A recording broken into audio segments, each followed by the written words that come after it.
पण मग ह्या सरकारकडून आता तुम्हाला काय अपेक्षा आहेत? नवीन त्यांनी काय करावं? काही नाही भाऊ, काँग्रेस सरकार यायला पाहिजे, काही नाही अपेक्षा दुसरी. म्हणजे आताची जी सरकार आहे ती व्यवस्थित काम नाही करत असं बोलायचं. शेतकऱ्यांची अजिबात लायकी सरकार नाही, फार लायकीचं नाही. ते ते आता पुढच्या वेळेस त्यांना कळण काय म्हणते. मग संगमनेर तालुक्याचा आपण विचार केला तर मागच्या 40 वर्षाचा आणि आत्ताच्या या 5 वर्षांमध्ये काय फरक दिसतो तुम्हाला? अहो 40 वर्ष सगळे विकासातच गेले. सगळं आता यांचं सगळं फुफुटा होता, आता येतं सगळे डांबरीकरण झालं सर. ते काही एका दिवसात नाही नव्हत काही झालं तरी. ते निळवंड धरण झालं, 40 वर्ष गेले खरे, पण मग ते केवढं काम आहे? काही ते काही वर्षातून 2 महिन्यात होणार काम आहे का? आता तर धरण झालं आहे, सगळं झालं आहे ना, आता हे निघाले पाणी वाटायला, आम्ही जलनायक म्हणायला.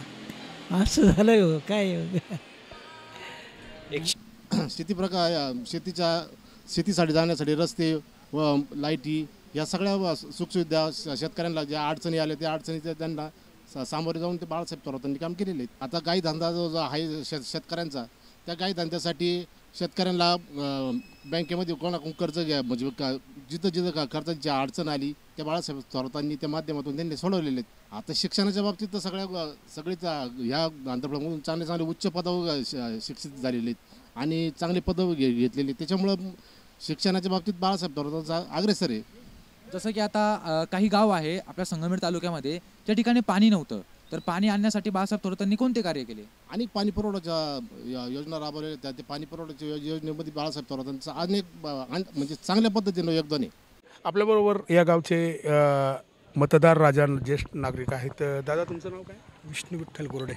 काय या ठिकाणी तुमच्या तालुक्याचं नाव महाराष्ट्राच्या एका केंद्राच्या स्थानी निवडून ठेवणारे बाळासाहेब थोरात यांच्याविषयी तुमचं मत काय?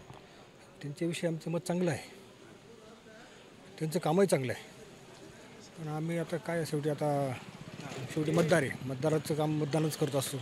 पण आमचं पहिल्यापासून जे थोरात साहेबांवर आमचं हे आहे, प्रेम आहे. साहेबांनी जे तुमच्या तालुक्यामध्ये एक जाळं नेटवर्क सहकार क्षेत्राचं असेल, बँकिंग क्षेत्राचं असेल, शेतकऱ्यांच्यासाठी विविध प्रश्न असतील, कुठल्या पद्धतीने त्यांनी मांडले आणि कसा न्याय द्यायचा त्यांनी प्रयत्न केला? नाही त्यांचं काम साहेब चांगलंच आहे आणि थोरात साहेबांचं काम खरं चांगलं आहे. त्यांनी आत्तापर्यंत ना कामाबद्दल त्यांचं पुढे काही चांगलं लोक नाव घेतात असं. आमच्या गावामध्ये जो आमचं देवस्थान रामेश्वर तीर्थ आहे ना, त्याच्यासाठी जवळजवळ आहे ना 17-18 कोटी रुपये त्यांनी स्वतः आम्हाला निधी दिला आहे. आणि गावामध्ये आमचे स्मशानभूमीचं काम चालू आहे. जो 17.5 कोटीचं पाणी पुरवठ्याचं भरपूर मोठं म्हणजे जल संवर्धन म्हणून ते आहे, ती योजना चालू आहे. म्हणजे जो चालू झाली ती योजना 17.5 कोटीची, 100% थोरात साहेबांनीच केले. अजून त्यांचाच निधी येऊ राहिला आम्हाला रस्त्यासाठी पण. ते पुन्हा जर निवडून आले असेल तर आमचं संगमेर तालुक्यामध्ये बाबा कारखाना झाला आहे, मार्केट यार्ड झालं आहे, आता सध्या तर व्यवस्थित चालू आहे. तरी पण ते स्वतः असते तर आणखीन आमच्या कारखान्याची भरभराट झाली असती, आमच्या शेतीची भरभराट झाली असती, गावाची पण भरभराट झाली असती. पण आता या राजकारणामुळं आमच्या गावात पूर्ण म्हणजे आम्हाला जो निधी पाहिजे तसं येत नाही आणि अडीअडचणी जास्त येतात लोकांना. तुम्हाला काय वाटतं बाळासाहेब थोरातांचा पराभूत का बरं झाला? पराभूत झालं म्हणजे बघा मला जवळजवळ आहे ना EVMचा जो आहे ना तो त्याच्यामुळंच बाळासाहेबांचा पराभव झाला.